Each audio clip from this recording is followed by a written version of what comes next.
yes, what I termed the truth vibrations 21 years ago now, this information, energetic change, which is I was told was coming 20 years ago, which demonstrably is starting to, as I was told it would, tease open people. Indeed, break open very quickly in many people now.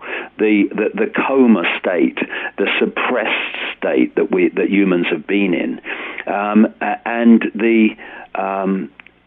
the ability just to take whatever's thrown at them now, and not resist and not respond in ways that are necessary. Now, of course, there's still loads of people that are in that state. Mm-hmm. What is clearly happening, and I've kind of been a barometer of this, having played through this over the last 2 decades. It's definitely happening, and Ukraine, I think, was the 52nd country I've been to. It is happening all over the world, more in some places than others. But this is where, if you like, the spiritual and the streetwise must come together. Because if we don't understand the way the game's played, the techniques of manipulation, and where this manipulation wants to take the world, then we can end up, if we're not very careful, expressing this desire for change, this desire for freedom, and the end of impositions of the kind that we're seeing. We can express that and support an agenda, an outcome, if you like, that is the opposite to what we think we're supporting. This is why it's so important to take a deep breath, take a step back, and just look at everything. Who benefits from doing what I'm doing at this point? Up to the point now in Egypt, who benefits? Well, the military benefit because they're in charge. The people that were basically in government before benefit because they're still basically in government. So we've reached a point where something has moved, i.e. Mubarak's got his backside out of Cairo and down to the Samuel Sheikhs or wherever he goes with his holiday home. But nothing has changed yet. There hasn't been a revolution, and that's why, as I speak today, this is a constantly changing story, obviously. It's encouraging to see that strikes are still going on in Egypt, and people are refusing to say, okay, we've done what is necessary, and they're saying, no, we're going to keep going. Or some of them are nothing like the numbers before.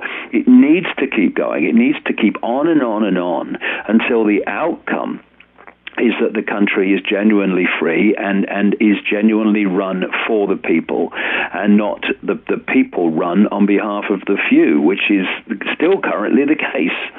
But yes, and these truth vibrations, as I call them, are not something that's like reach a level and then stop, like plateau out. What's happening is they're getting more and more powerful and impacting more and more on human perception and the human feelings for what they want to do and with their lives and what they won't take anymore.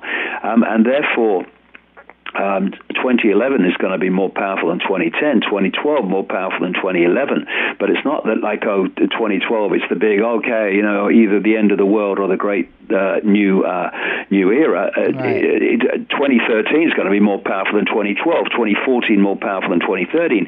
So as we're seeing this impacting now, what is it going to be like 2-3 years from now? As I've said many times before, we're in this era, Maria, where the irresistible force, which is this information change, this epoch, this yuga change that we're going through, we're in the cusp of it now. It comes face to face with what thinks it's the immovable object, the control system, but isn't. And the question is not, is the control system coming down? It is. The question is when, and the question is how extreme is it going to be before it's finally dismantled by this information change which is unfolding, which is not just affecting the way people are feeling and perceiving themselves. It's affecting actually the whole energetic structure which this control system is founded upon. It's basically having its foundations dismantled. But of course, when you face your biggest challenge, which is what the control system is facing now, just like the cornered rat, you throw everything you can to meet the challenge. And so we're seeing this more and more almost panic-stricken desire to impose as much control and mayhem as possible. And mayhem's important because on this level as well, if you are in a state, an emotionally traumatized state, a state of fear, a state of disharmony because of what you're facing and experiencing, challenges, chaos, upheavals, economic, military, and all the rest of it, then you obviously are not going to be tuning in, if you like, and getting the greatest benefit from this energetic change that you could without all those other competing emotional forces, energies, vibrational states pulling you back from it. So they want to create as much chaos and fear and upheaval as possible for many, many reasons. And one of them is to pull people into a low vibrational state in which this truth vibration transformation will not impact upon people to the full extent that it potentially could.